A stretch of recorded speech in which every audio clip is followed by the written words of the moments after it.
दोस्तों नमस्कार। मैं पंडित अनिल मिश्र राष्ट्रीय कल्चर से आज यानी कि पितृपक्ष का समाप्ति का लगभग समय आ रहा है, तो आज हम पितृमोक्ष अमावस्या को लेकर आपसे कुछ चर्चा करेंगे और आपको ये भी बताएंगे कि पितृपक्ष की उपासना जो है, बहुत से जो दूसरे धर्म के लोग हैं या कुछ अपने ही सनातन धर्म के लोग इसको ढोंग कहते हैं, पाखंड कहते हैं। हम इसकी पूर्ण वैज्ञानिकता की बात करेंगे आज। हम आपको बताएंगे कि पितृपक्ष में उपासना करने का, पितरों का वैज्ञानिक महत्व क्या है। इन दिनों में जो तीर्थ यात्रा की जाती, मोक्ष तीर्थ यात्रा, जिसमें हमारे यहाँ 4 धाम ऐसे हैं जो कि बड़े बहुत अच्छे माने गए हैं पितृमोक्ष के लिए। जिसमें गयाजी धाम है, एक जो है अपने पुष्कर धाम है, हमारे बैतूल से जो महाराष्ट्र के लोग हैं रामटेक जाते हैं, और एक धाम जो है वो है हम जाते हैं बद्रीनाथ। वहाँ भी एक कपाल तीर्थ है जिसको ब्रह्म कपाल तीर्थ कहते हैं। तो मैं सब इनकी वैज्ञानिकता बताऊंगा आपको कि इनके जाने का और करने का क्या महत्व है। मित्रों, पहले तो अपन ये समझ जाएं कि अपन पितृगण किनको कहते हैं। तो हर व्यक्ति के लिए पितृगण या पितृदेवता वो विभूतियां हैं जिनकी 7 पीढ़ियों के जीन्स, जेनेटिक थ्योरी से आइए आप, जीन्स आपके अंदर समाहित है। इसलिए जैसे पितर है वैसे आप हैं। आपके पितर अगर बहुत धार्मिक साधु संत हैं तो आप भी साधु संत हैं। आपके पितर बहुत बड़े विद्वान थे तो स्वाभाविक ही कुछ आप भी उसमें आप में वो गुण आते हैं। जो हमारे पितर जिस चीज़ में दक्ष थे, अगर डाकू थे तो हमारे अंदर डाकू की भावना आएगी, अगर वो नेता थे तो हमारे नेता की भावना आएगी। तो जो हमारे पितर के जीनेटिक्स वही हमारे अंदर आते हैं। इसलिए हम उनको, हर व्यक्ति के अपने पितृ देवता उनके 7 पीढ़ी के वंशज होते हैं। 7 पीढ़ी के उनके पुत्र यानी जो पूर्वज लोग हैं वो माने जाते हैं। अब आप बोलोगे ये पितृपक्ष, गणेश जी की स्थापना समाप्ति हुई और पितृपक्ष चालू हो जाते हैं 15 दिन, तो उसी समय पितृपक्ष क्यों आते हैं भाई? उसका भी कारण है। आपने भुवनेश्वर धाम सुना है आपने? माँ भुवनेश्वरी और बाबा शिव। भुवनेश्वरी को कहा इसलिए था कि उन्होंने पूरे तलों की स्थापना की है, पृथ्वी के सहित सारे जो तल हैं उनकी स्थापना की है, जिसको भुवन कहा गया है। उसी में से पृथ्वी के पास जो तल है उसको पितृलोक कहा गया। और ये भी माना गया है कि सूर्य से बहुत पहले ये पितृलोक, और चंद्रमा के आखिरी सिरे पे, चंद्र ग्रह के आखिरी सिरे पर पितृलोक की स्थापना मानी गई है। और आपने ब्रह्मांड का अगर आपने साइंस देखा है तो आपने देखा है उसमें कि ये 9 ग्रह जो हैं ये डिटेक्ट हो चुके हैं। सूर्य, चंद्रमा, बुध ग्रह, बृहस्पति, शुक्र, शनि, ये सब स्थापित हो चुके हैं कि ये ग्रह है। नक्षत्र मंडल भी है, ब्रह्मांड भी है, महाब्रह्मांड, अनन्य ब्रह्मांड भी हैं, अनेक आकाश गंगाएं भी हैं, अनंत भी है, महाअनंत भी है। ये नहीं आकाश की संरचना ये है। तो इसमें पितृलोक की संभावना जो मानी गई है वो चंद्रमा के अग्रभाग में मानी गई है। और 7 तल पृथ्वी के ऊपर है, 6 तल नीचे हैं। ऐसे 14 भुवन माने गए हैं और 3 लोक माने गए हैं। तो इस प्रकार से 17 लेवल जो है ये हमारे पृथ्वी के ऊपर है, जिसमें पहला लेवल चंद्रमा पड़ता है जो पितृलोक कहलाता है। उसके बाद सूर्यलोक है। इसके बाद और ऊपर लगातार जाएंगे तो आपको सनत योग, सनत कुमार के रहने की जगह है, तो ब्रह्मा जी के रहने की, ऐसे अलग अलग ऋषियों का बहुत से तल हैं। और नीचे भी बहुत से तल हैं नीचे साइड में। तो सबसे लास्ट में जो है वो नरक माना गया है, नरक लोक माना गया है। तो इस प्रकार से जब ऊपर की संभावनाएं देव सब दिख रही हैं, नीचे की संभावनाएं भी हैं। और नीचे की संभावना क्या, पृथ्वी तो गोल है, अंडाकार, ये घूमती रहती है चारों तरफ, तो इसके चारों तरफ ग्रह भी घूमते हैं। कभी पृथ्वी के नीचे सूर्य आ जाता है, कभी चंद्रमा नीचे आ जाता है, पृथ्वी कभी सूर्य के नीचे चले जाती है, कभी ऊपर चले जाती है। तो ये साइक्लिक मूवमेंट है इसका। तो इसलिए ऊपर नीचे तो कुछ है ही नहीं, यानी इसको उसके एक साइड में जिसको ऊर्ध्व बोला गया है, वो उसमें यानी सूर्य की तरफ जो है वहाँ सब उच्च लोग हैं और नीचे अधोलोक हैं, जहाँ पे कर्मों के हिसाब से आपका जाना माना गया है। तो इसलिए कर्म की जो साइंस है यहाँ पर बिल्कुल साफ दिखती है, बिल्कुल साफ दिखती है कि साइंस, कर्म का साइंस तो बना है। तो जब कोई व्यक्ति मरता है तो वो अपने कर्म के हिसाब से माना जाता है कि वो चंद्रमा के अग्रभाग में जाके पितृलोक में जाएगा, जिसके जो बॉस हैं वो हैं यमराज। और स्वाधा अग्नि के साथ में जुड़ती है स्वाहा, अग्निदेव के साथ में जुड़ती है स्वाहा, और पितृलोक के साथ जुड़ते हैं स्वाधा। तो ये इनका मतलब वर्गीकरण है। तो हम बात कर रहे थे कि एक तो जब व्यक्ति जब मरता है तो वो यमलोक जाएगा, जहाँ पे कि ऐसा माना गया है कि चित्रगुप्त उनका जो देखते हैं, सब खाता देखते हैं कि आपने क्या अच्छा किया, क्या बुरा किया, उसके हिसाब से ये 12 दिन ये क्रम चलता है। इसलिए जो 13वीं युग का जो क्रम है कि 12 दिन तक जो जीव है वो ऊपर कहीं नहीं जाता, वो इधर से और पृथ्वी के बीच में ही विचरण करता है। और इस 12 दिन में उसके सब जो है उसके खाते देख कर डिसाइड किया होता है कि ये किस योनि में जाएगा, और मनुष्य योनि में भी जाएगा तो भी उसका साइंस है, और किस योनि में जाएगा इसका भी साइंस है।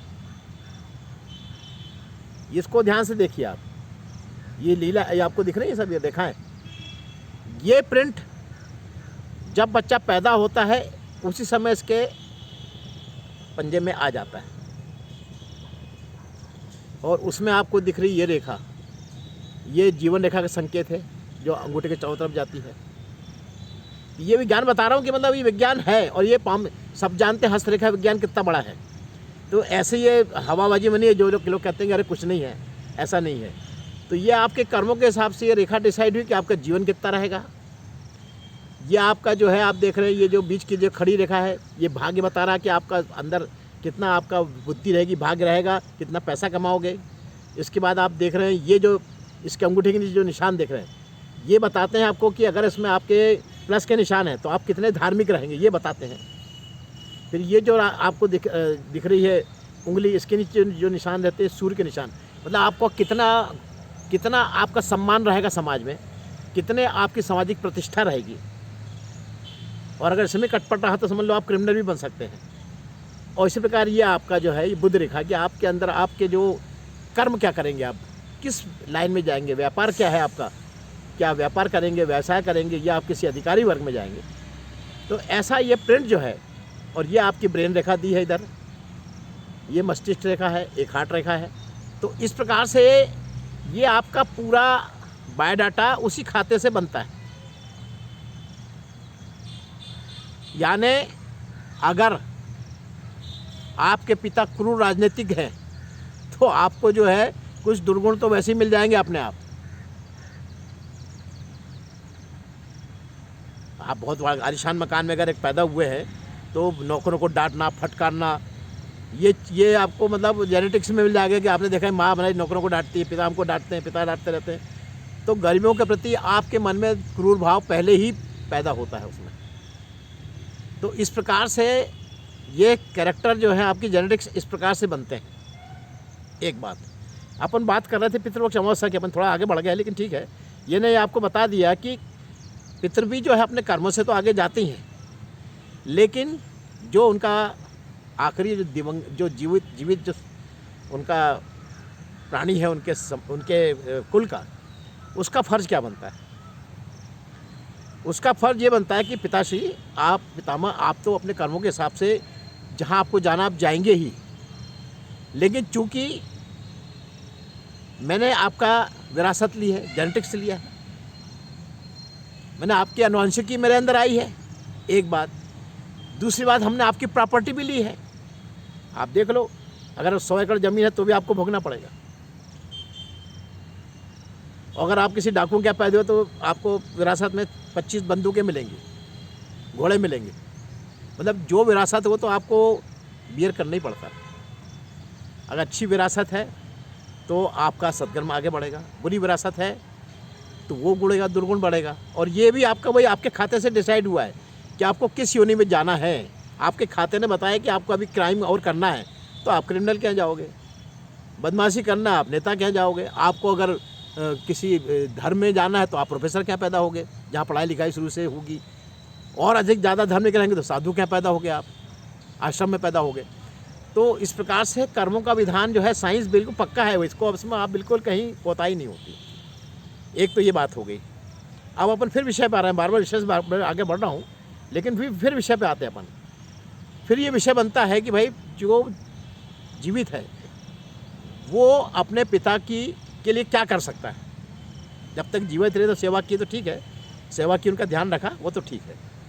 तो इस प्रकार पितृमोक्ष में ये अंतिम दिन रहता है, पितृमोक्ष अमावस्या का 15वें दिन, कि अब ये आखिरी दिन है बेटा, अभी भी कुछ रह गया तो कर लो पितरों के लिए, जो उनके लिए आप कर सकते हो। क्या कर सकते हो ये भी सुन लो। आप उनके लिए बड़े बड़े दान आपकी सक्षमता के ऊपर है, आप बड़े बड़े दान कर सकते हो। आप उनके नाम पे छात्रवृत्ति चला सकते हो, स्टूडेंट की, गरीब स्टूडेंट की। आप उनके नाम पे वृक्षारोपण कर सकते हो। आप उनके नाम पे बड़े बड़े भंडारे कर सकते हो गरीबी में जाकर। ये सब तो आप कर ही सकते हो। लेकिन हमारा जो वेद का विधान है उसमें हमने एक सबसे छोटे आदमी का भी ध्यान रखा है।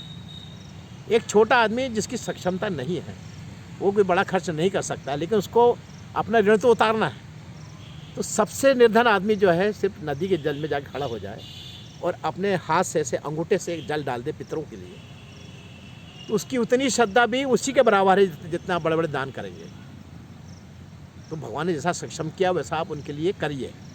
उनके खुद के जो दोष गुण और जो पुण्य है वो उसके हिसाब से उनका तो खाता बनेगा ही, लेकिन चूँकि आपने उनकी विरासत ली है, इसलिए आपका पितरण यही कहता है कि आप उनको, अगर बहुत निर्धन है, एकदम निर्धन है, गरीब हैं, तो आप सिर्फ जल दे दीजिए ऐसा, और ऐसा गोल पिंड बना दीजिए गेहूं का, उसका आटे का, चावल के आटे का, और उसमें उनको विराज करके उसमें हल्दी कुछ चावल छोड़ के हाथ जोड़ लेते हैं कि भाई हमसे जो गलती हो गई और हमको क्षमा करिए और हम आपके बिल्कुल साथ में हैं। अब यहाँ पर लोग प्रश्न उठाते हैं कि वो जो मर गया वो खाएगा कैसे, उसका तो कुछ है ही नहीं। तो यहाँ भी मैं आपको बता दूँ कि इसकी भी साइंटिफिक मान्यता अलग है। ये आपको नहीं मालूम इसलिए आप बोलते हो कि शरीर तो जल गया। जो जला है उसको कहते हैं अन्नमय कोश। तो शरीर जल गया तो ये बात तो सही है कि आदमी कुछ खा पी नहीं सकता, ये आपकी बात, यहाँ तक विज्ञान की बात हम मान लेते हैं।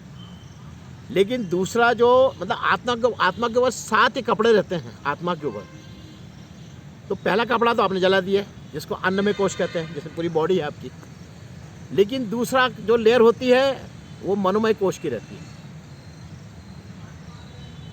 दूसरी लेयर मनोमय कोश की रहती है।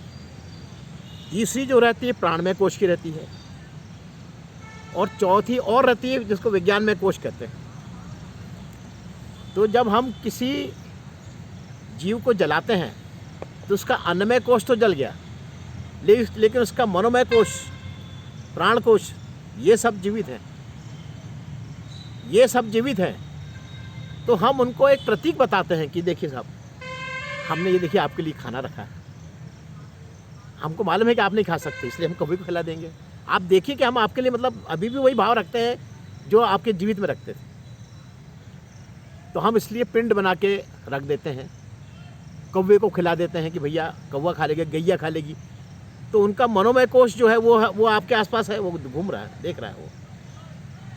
तो उससे उनको थोड़ी संतुष्टि होती है कि हमारे जो कुल है वो हमारा ध्यान रख रहा है, और वो आपसे वो खाने पीने को भी नहीं करते। वो आपसे ये उम्मीद करते कि कैसे भी हमको जो हमने किया वो तो किया, हम कैसे ऊँचे आए इसके लिए कुछ करो।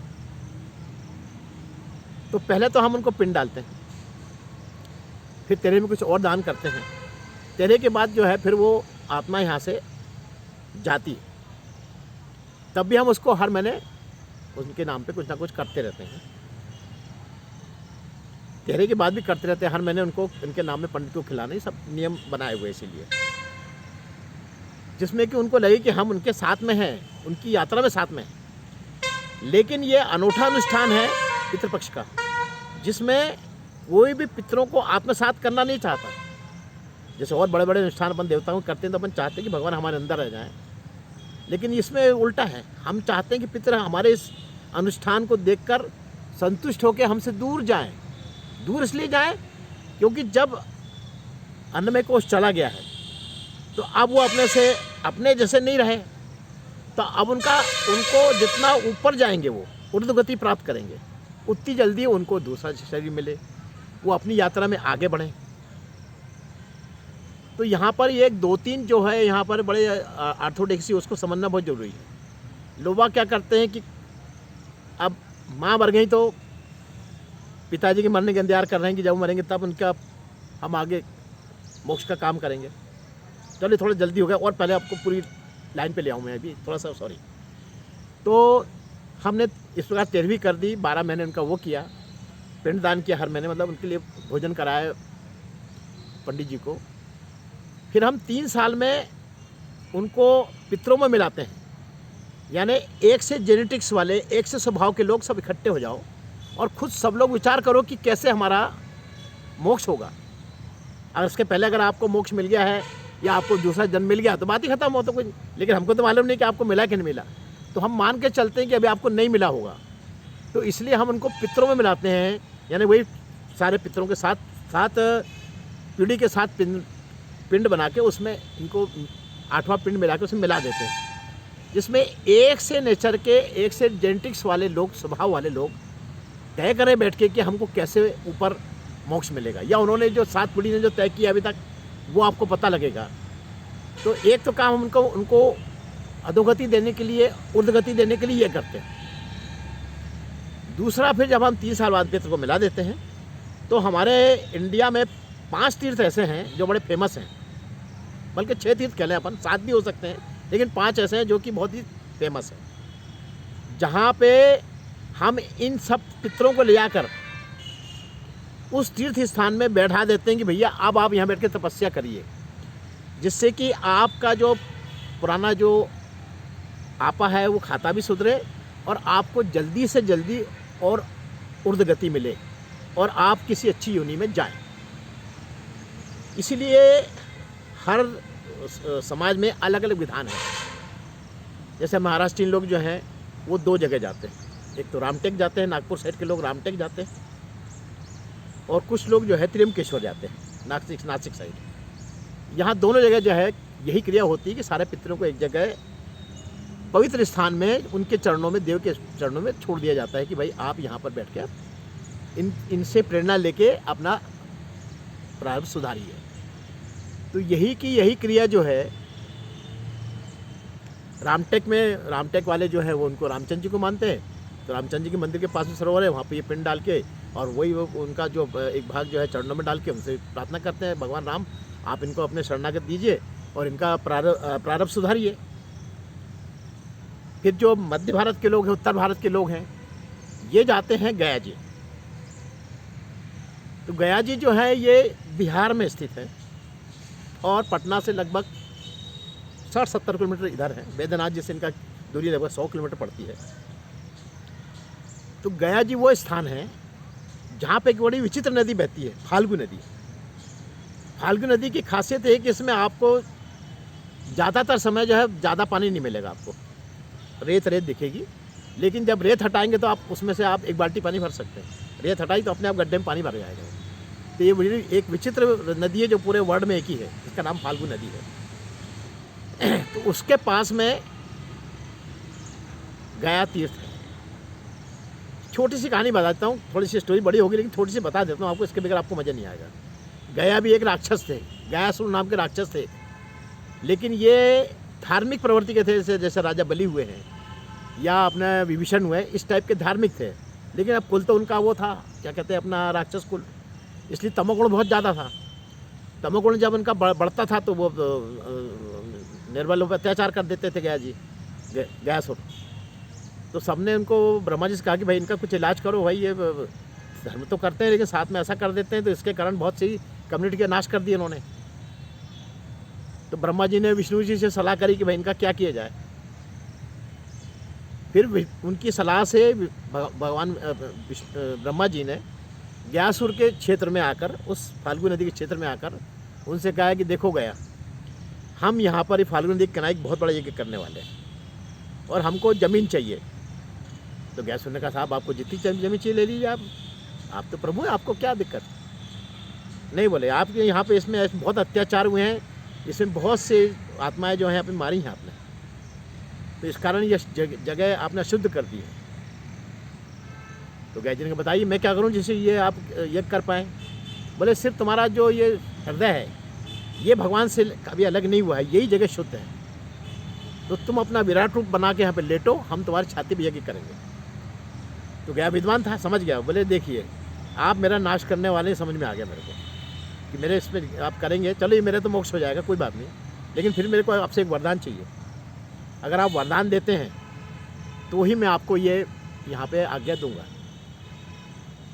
तो ब्रह्मा जी का मांगो, हम तो सिर्फ तुमको समाप्त करना चाहते हैं, तुम समाप्त हो जाओ। मैंने बोले मैं समाप्त होने को तैयार हूँ आपकी बात पर, लेकिन मैं अमर होना मेरा काम है, मेरे को अमर करना पड़ेगा आपको। और उसके लिए आपको ये करना पड़ेगा कि मेरा जहाँ यज्ञ हुआ है छाती पे, उस जगह कोई भी अगर अपने मृतक का पिंड लाके यहाँ छोड़ेगा तो उसको आपको 14 भवन 3 लोक की यात्रा करवाना पड़ेगा और उसको मोक्ष देना पड़ेगा या उसका अधोगति करना पड़ेगा।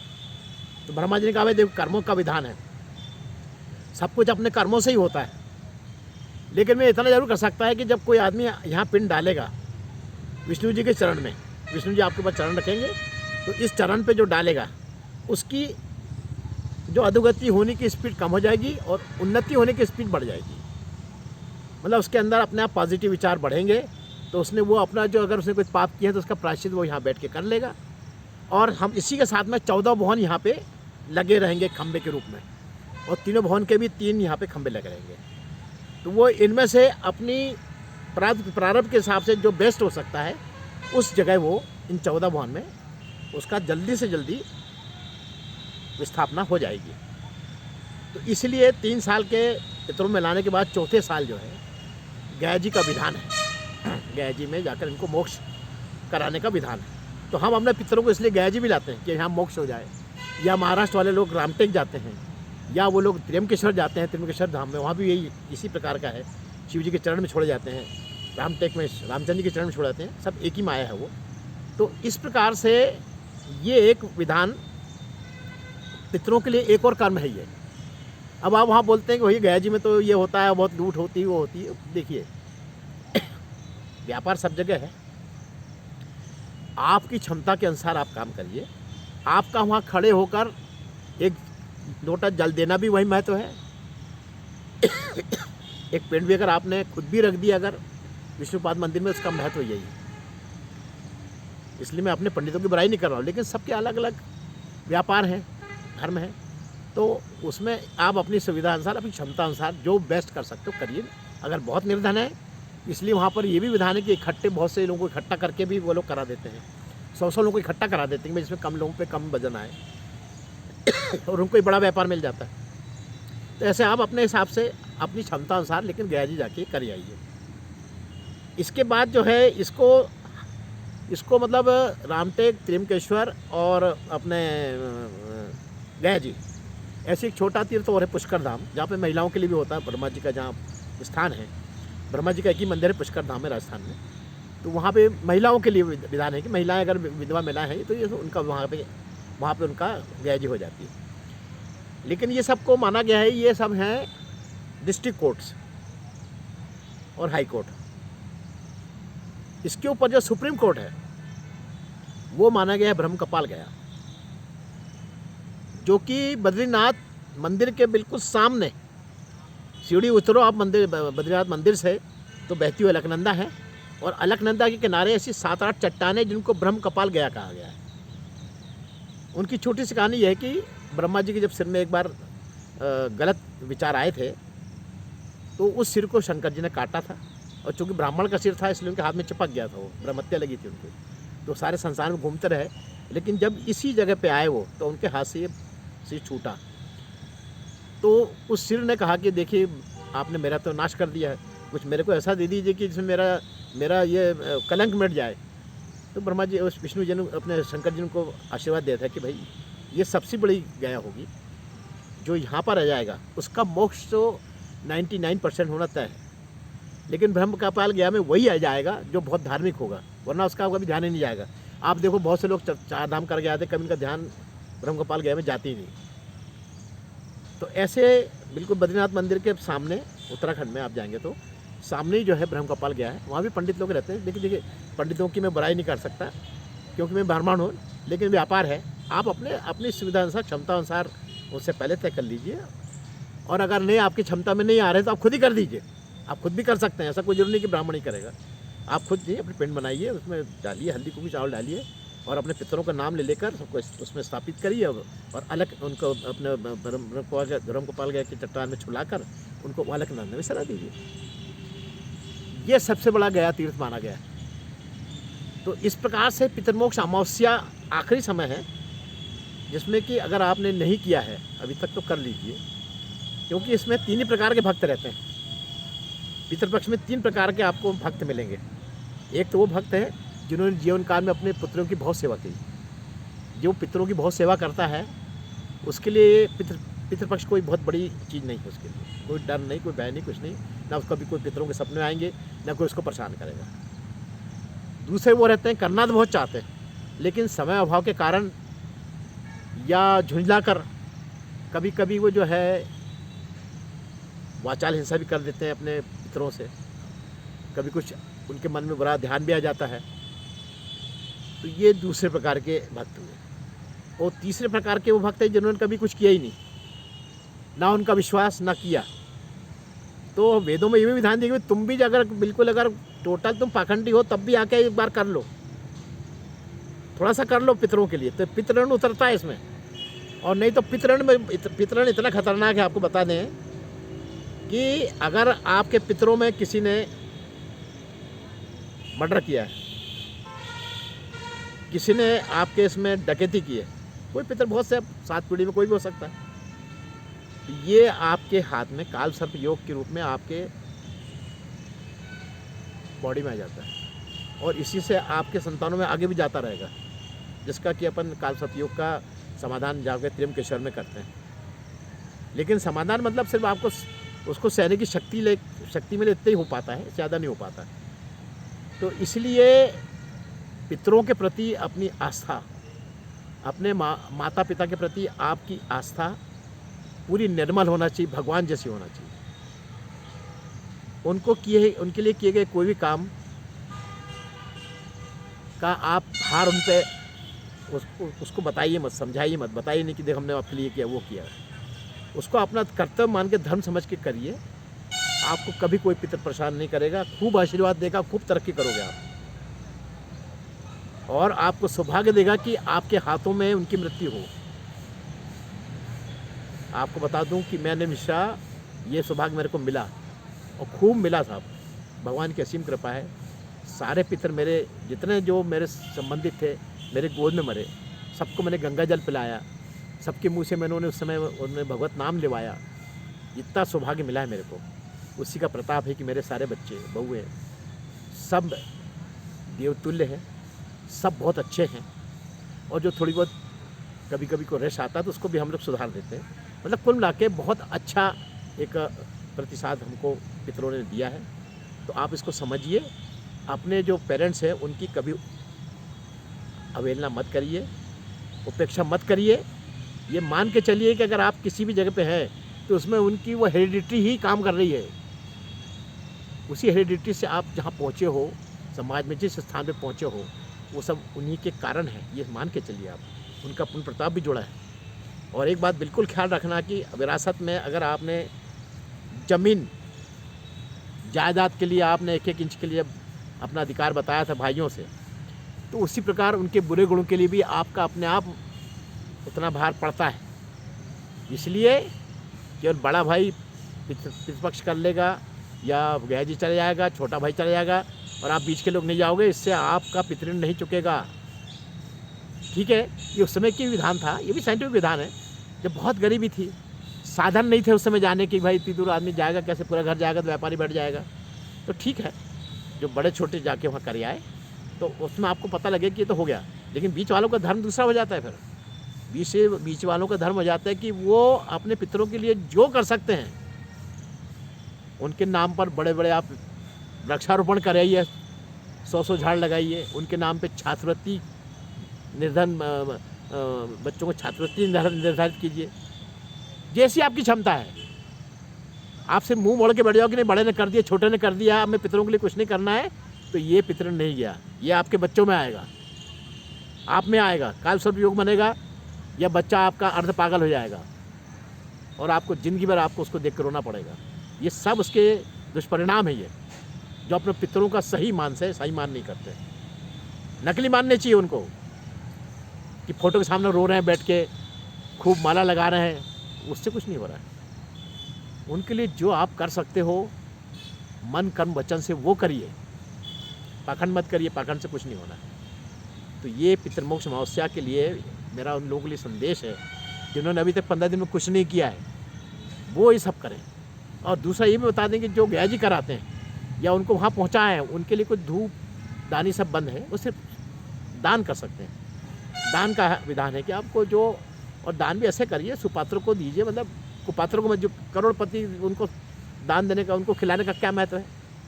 आपको अगर भंडारा करना है तो जाइए किसी गांव में, ऐसे गांव में जहां पे एक गाड़ी जाती है दिन भर में, सिर्फ एक बस, ऐसे निर्जन क्षेत्र में जाके देखिए और करके देखिए। हमारे यहाँ दामजी मोहटा में हम लोग गए हैं, वहाँ मानस डिग्री में बच्चा नंगा घूमता है चड्डी पे और केवल एक बुशर्ट पहन के, इतना निर्धनता है। ऐसी जाके सेवा करके देखिए, पितर ऐसे प्रसन्न होंगे आपके और इतना पुण्य मिलेगा उनको कि जितना उन्होंने अपने जीवन में नहीं कमाया होगा। आप करने का प्रयास करिए। मेरा सिर्फ आपको संदेश ये है कि आप कैसे सुखी रहेंगे, ये मैंने उसका रास्ता बता दिया। आप दुखी हैं और भगवान को कोस रहे हैं कि साहब मैंने ऐसा किया था, वैसा किया था, इतना मैंने वो किया, फिर इसके बाद मेरी शादी हो रहा है, तो आप याद करिए कि पितरों के लिए आपने कुछ छोड़ा तो नहीं था। आपने अपने जीवन में उनके लिए जो गलतियाँ की उसकी क्षमा तो मांग लो। अब अगर गलती तो हो गई, उस समय गुस्से में जो कह दिया है, सुन लिया, कर लिया, उपेक्षा कर दी, ठीक है, अब उसकी गलती का प्रायश्चित का पर्व ही है। क्योंकि अगर वो आपसे बदला लेना चाहेंगे तो आपके सिर पे बैठ जाएंगे। सिर्फ कहते हैं कि भैया चढ़ गया आदमी, भूत चढ़ गया, प्रेत चढ़ गया, तो ये निगेटिव बात भी होती है उसमें। और पॉजिटिव है तो पीछे से आशीर्वाद देते हैं, आपका पीछे का सूर्य का ओरा बढ़ता है, आपका तेज बढ़ता है, आपका सम्मान समाज में बढ़ता है, और आप धार्मिक होते हैं, खूब दान दक्षिणा करते हैं, उनके प्रताप से आपको खूब यश धन सब कुछ मिलता है। यही मेरा संदेश है इस पितृपक्ष के लिए और पितृमोक्ष अमावस्या के लिए। इतनी अच्छी चीज़ों को समझने के लिए अगर आपने समझी है तो इस चैनल को खूब लाइक करिए, इसके लिंक जो है आपने व्हाट्सएप में डालिए और लोगों को संदेश दीजिए कि सनातन धर्म से जो है बड़ा वैज्ञानिक धर्म कोई नहीं है। जो इसको फॉलो करेगा वो हमेशा मस्त रहेगा। इसमें हर चीज़ का साइंस है, बड़े बड़े वेद, हमारे पास पुराण है, सब में साइंस है। समझने वाले लोग चाहिए। अब उपहास करने के लिए सब चीज़ें आप निकाल दोगे बुराई उसमें, लेकिन ऐसा नहीं। तो इसलिए मेरा आपसे संदेश है कि इसको व्हाट्सएप को ज़्यादा उसको फॉलो करिए, अपने बच्चों को इसको ज़रूर दिखलाइए। खासकर जो बच्चे, फिर मैं हर एपिसोड में कहता हूँ कि हमने बच्चों को जो इंग्लिश स्कूल में डाला है उसमें उनकी हिंदी कमज़ोर हुई है, उनकी इंग्लिश बहुत अच्छी हुई कि नहीं ये तो मेरे को नहीं मालूम, लेकिन हिंदी कमज़ोर हुई है और संस्कृत तो बिल्कुल ही गायब हो गई। इसलिए इनको ऐसे प्रवचन सुनाने पड़ेंगे आपको जिससे कि उनका उस तरफ इंटरेस्ट पैदा हो। इंटरेस्ट पैदा हुआ तो यूट्यूब के मास्टर हैं, मेरे जैसे बड़े बड़े विद्वान पढ़े इस लाइन में। एक बार इंटरेस्ट कीजिए हो गया तो सबका समझेंगे, वो इस सब्जेक्ट को समझेंगे। जब सब्जेक्ट समझेंगे तो फिर वेद पढ़ना चाहेंगे। तो ये मतलब एक प्रक्रिया है, ये खिलौना है, हम लोग खिलौना बजा रहे हैं, जिसकी झुनझुन से आप आकर्षित होइए, बच्चों को आकर्षित करिए और फिर ये इसके कारण वो फिर बड़े बड़े वेद विज्ञान में शोध करें, पढ़ें लिखें, अपने जीवन बहुत बड़ा जीवन है, करते रहें और अपने बच्चों को भी इसमें कराएं। तो इस प्रकार से ये मेरा आपसे अनुरोध है। यहाँ पे अपने इसको मैं विराम देता हूँ। पंडित अनिल मिश्र, राष्ट्रीय। नमस्कार।